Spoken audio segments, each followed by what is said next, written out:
Hello and welcome to this episode of Unfiltered, the Liberal Take, our ALDE Party podcast where we unpack some of today's hottest political issues.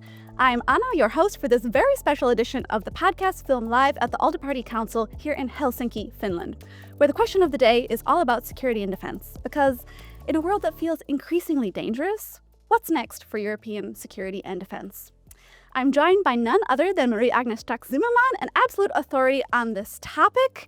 She's currently a member of the European Parliament, but with a very long career in politics behind her, and certainly an expert, as she's the chair of the European Parliament Committee on Security and Defense. Welcome, Marie-Agnes. Thank you very much for the invitation. Absolutely. So before we get into the more serious questions, we'd like to get to know you a little bit better. So can you tell us, who are you when you're not doing politics? In one or two sentences? Oh my gosh. Take as much time as you need. Surprise, ladies and gentlemen. No, my life is a normal one. You know, when I'm at home, or I have to say if I'm at home, then I have a private life with my husband. Love to see my children, my grandchildren, and I think very important to meet friends. Because I have to, years ago, I told my friends, okay, now I'm first into the Bundestag, now in the European Parliament, and we will see us. What's your why in politics? What made you join this crazy world and even, the world of defense? I was always interested in defense, especially when I studied in Munich, policy and communication. It was for me, as my generation, I'm 67, always a very important topic in the 80s. And but life changed, and I married, and we have 3 children still. And so I'm working for a publishing house. And this was an episode, of 20-25 years. But when I started to run for becoming member of German Bundestag, I always said to my colleagues, if I will be member of parliament, then I'm interested in to become a member of the Committee of Security and Defense. So it happened, and 4 years later I became the chair of this committee. And 70 days later, after becoming this election and becoming this chair, Vladimir Putin attacks a second time Ukraine. And from this moment, now for more than 3.5 years, this is the topic of our life, of my life, but of the life of all Europeans. Absolutely. Now, that's the perfect segue into our first big question of the day. Obviously, defense is top of the agenda for many, many people in Europe, but others are struggling with it. And what's the way forward? Do we need a European army? It's a discussion. It's not a new discussion. And I would say, yes, we need a European army, but the reality is it needs time. I think, first of all, we have good relationships to other armies, 27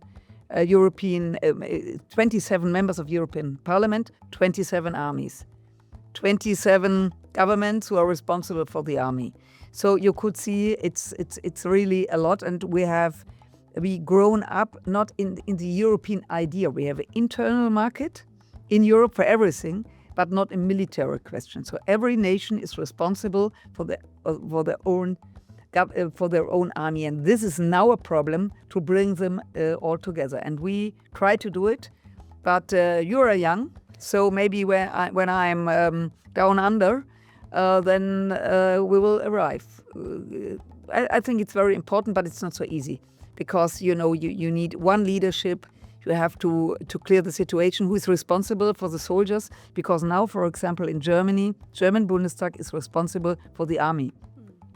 In France, it's totally different. There's only the president responsible. So it's really difficult to bring them together, but to be strong and to be really have an effect, a military one. Yes, I think we need a European army. Absolutely, sooner than later.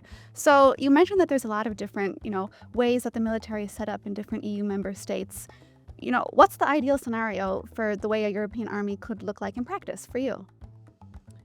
You mean now? Yes, if you could set it up today, what would that look like in practice? Okay, I think, first of all, just I'd said that we have to learn working together.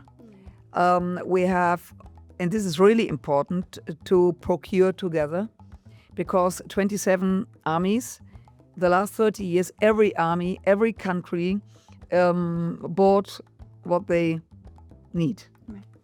And so we have double structures. We have, for example, tanks in 20 different versions, and this is absolutely no-go. So we started now for a program that in the future we will procure together, a common procurement.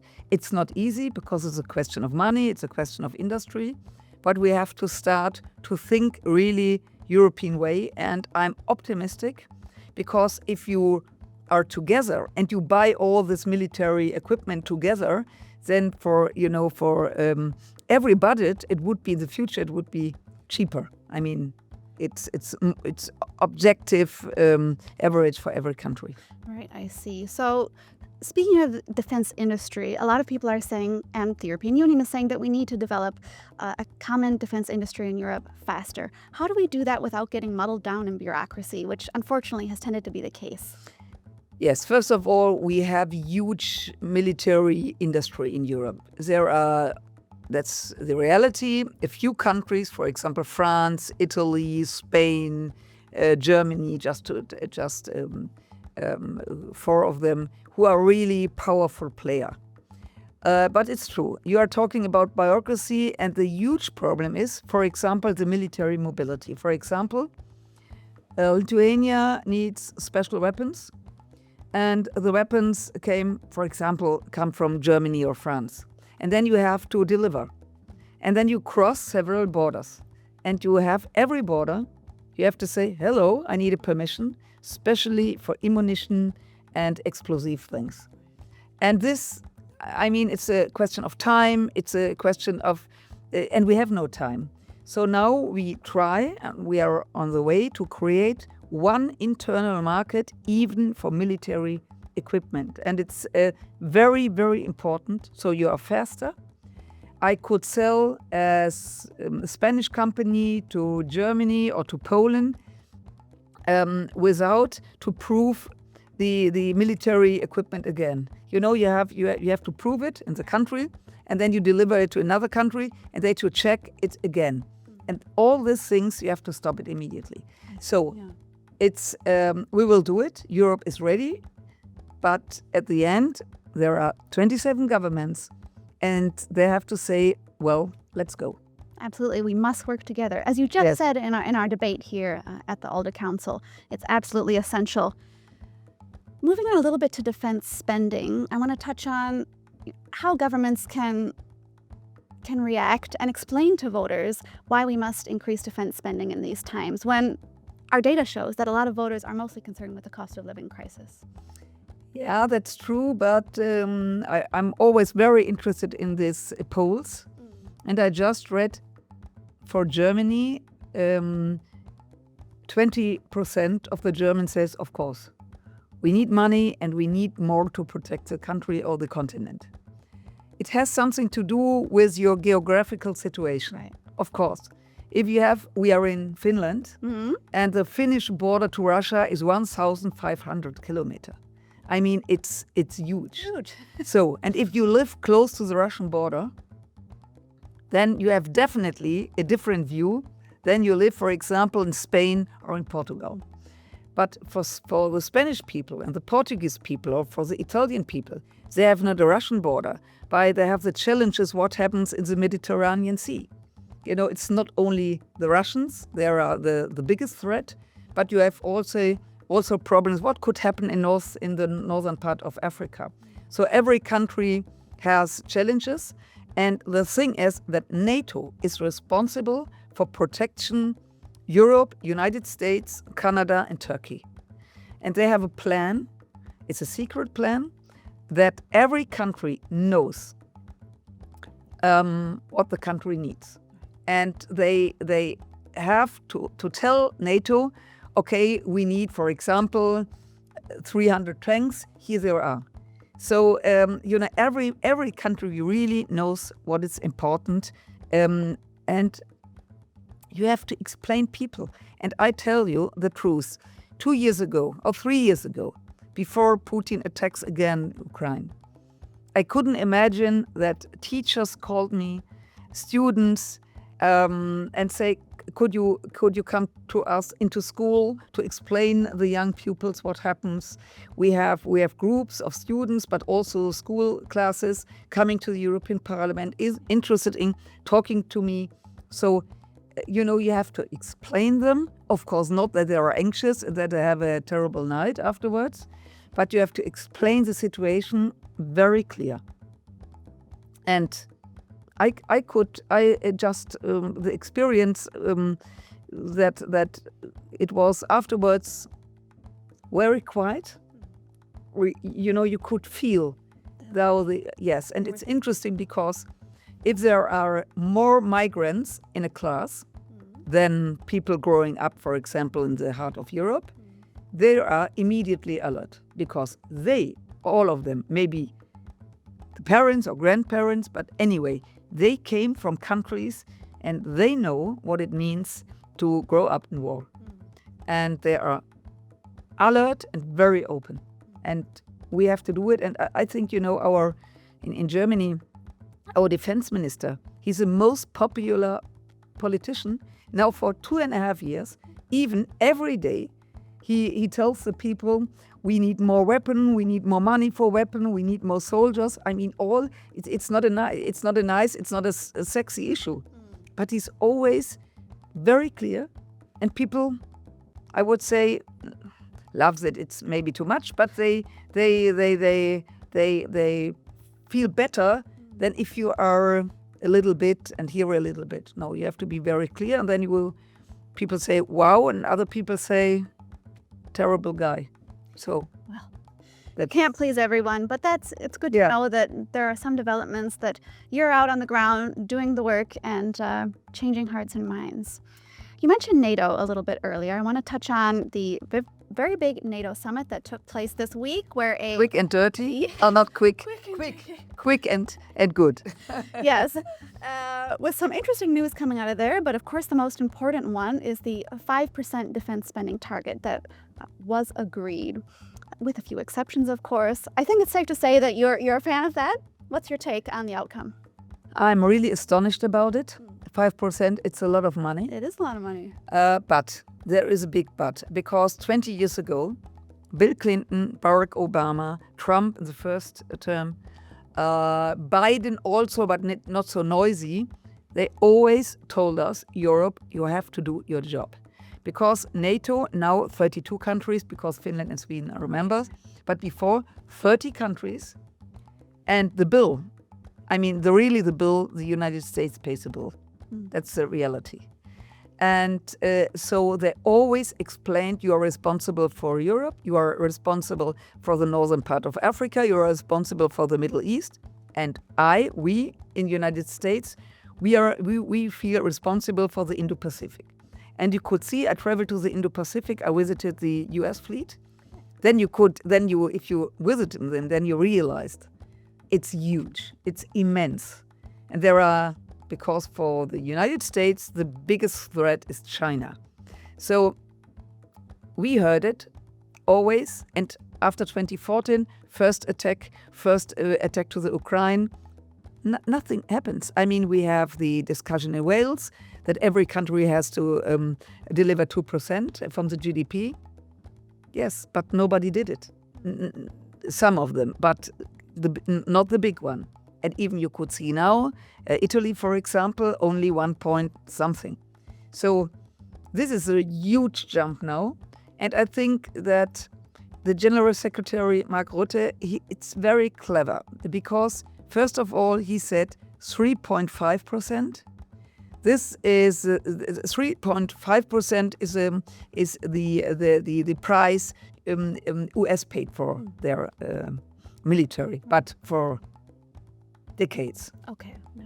So, and 1.5 is to investment in security question, bridges, roads, everything you need to be, for example, military mobility, to whatever. And also very important is all the money which we invest in the Ukraine, gave Ukraine. It's also part of this 5%. So I think it's. I'm talking like Trump. It's a good deal. Sorry about it. Beautiful deal. Yes, and I heard, come on, you just did it because Trump was. Yes, of course. Trump, the pressure of the United States, no doubt about it. If Trump would say today, thank you very much, bye-bye, he wouldn't do it. But just in case, we have a huge problem for at least the next 10 years. So there is, if you are welcome in reality, everybody was very polite. Trump was interesting to sleep in the castle. Okay, Netherlands, they have a castle, they have a queen and a king. How lucky for them in this case. So you know what I mean. Now the 5%, it's on paper. Now, of course, the country has to deliver. But I think it's very important. And after 1989, after the end of the Cold War, it's really historical. And it's right. It's for our people, and NATO protect 1 billion people. And I think it's a good reason to do more. And it's not only just to add it in tanks and airplanes, and it's also to fight against hybrid war. Right. It's also to invest in the it happens every day. To invest in technique to stop the influence of especially Russian and also Chinese influence in the internet, in all the platforms. And the Chinese are a big, big, big problem. 90% of the attacks are coming from China, not from Russia. Is that so? Cyber attacks? Yeah. Cyber attack and influence via TikTok, right? To influence the young people. And you could tell every terrible, really shit story, and there are enough people who say, oh, interesting, it must be true. It's unbelievable, but that's reality, even people who are well educated. Yeah, that's absolutely right, and very unfortunate. So despite the big news from NATO this week, and Trump may be a little bit satisfied for now, there still could be a risk that maybe eventually he would want to pull out of NATO. What do we see as immediate steps that the EU should take in case? I think it's very, very important, first of all, to deliver. First of all, for Europe, it's very important to invest in European industry because we have big industry, we have the people, we have everything. So we have to learn, make Europe great again. Oh. Sounds okay? Well, Viktor Orban said it, so Viktor Orban said it? Yeah. Okay, then sorry, stop. I tried. So make Europe successful. I like that. Or as our president Sven Johan likes to say, make Europe a superpower, a global superpower. Okay, wonderful. I'm a fan of that. Yeah, okay. So make Europe, but the truth is that we have the capability, but we have to invest. And we have to find a way. And it needs time, because now we need the United States for really very, very important subjts. And so step by step, we have to, the European market has to grow. But nevertheless, the United States and Europe, I hope we will be friends in the future. And there are many Congress members that are close to Europe, even Republicans and Democrats. And we have to find a way working together, because everything what happens in the world, and it's not only in Europe, you could see what happens in the Indo-Pacific with North Korea, with, I hope, not China and Taiwan. We have to work together. I think it's a time for the next section of our show. It's called the 60-second challenge, and it goes like this. I'm going to pick an EU policy that's related to our discussion today, so security and defense, and your challenge is to explain it in less than 60 seconds to a person that doesn't know anything about it. Are you ready? Everything who doesn't, he knows nothing. Yeah, I mean, okay. Maybe it's a little bit... I call it always hein blöd. Okay. You know, hein blöd, it's hein. Okay, however, I don't... I'm going to look that up after. All right, so the topic is the European Defense Industry Program. it's very important also to create new jobs in Europe. Okay, why? So, okay, it was 10 seconds. Yes, I mean, new jobs to invest in military equipment, it's very important. Without military procurement or the ideas of the army, we have no internet, no GPS, no microwave. Everything comes from military.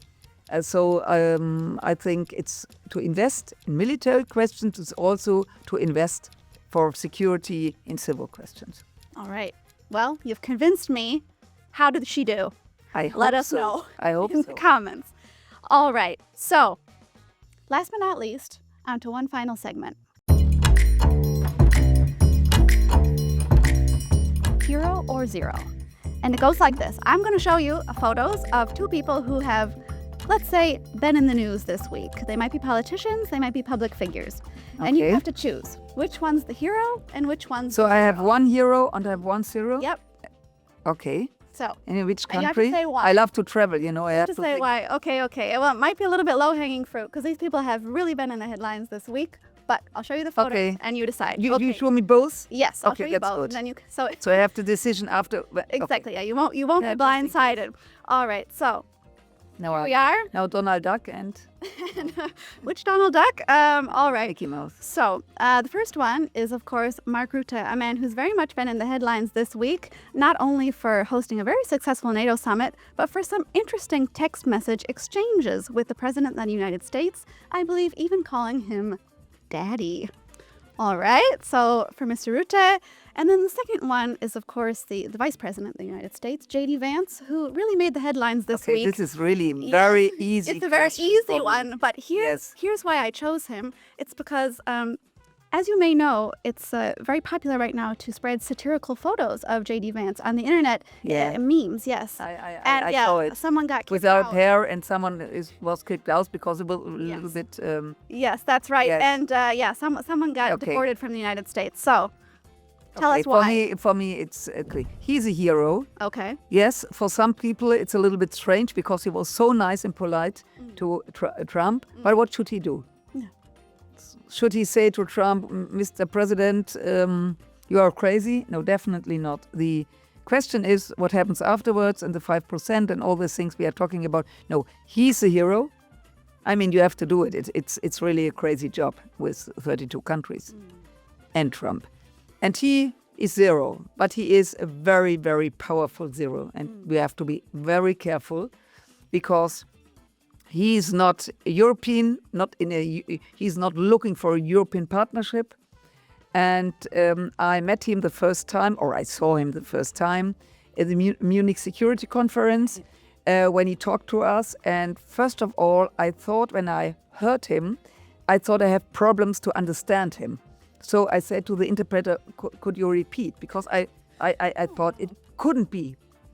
No, he is, in my eyes, it's a problem to live in a democracy. And I hope not that he will be the next president of the United States. Even the United States, the people living there have the vote. And you have a US passport? Yes, I do. We're doing our best, but yes. Okay, so we have to be realistic. Anyway, we have to find a way working together. And the good news is that in question of security and defense, there's important and responsible the Congress in the United States. Right. So hero zero. All right. Oh my God. Okay, it wasn't that hard of a choice. Okay, no problem traveling to the Netherlands, and I hope no problem to travel to the United States because I love the United States and I have a lot of family there. All right, take that for the record. Yeah. Well, we've covered a lot of ground today, from big questions about the European army to really digging into the details of the NATO summit this week. So, one final take. Do you think Europe is ready to take responsibility for its own security? Yes, we have to be ready. Otherwise, in a few years, we are not this Europe we love and we are fighting for. All right. Well, that's all for today. Thank you very much for joining me. And that's it for another episode of Unfiltered, the Liberal Take. See you next time. Bye-bye.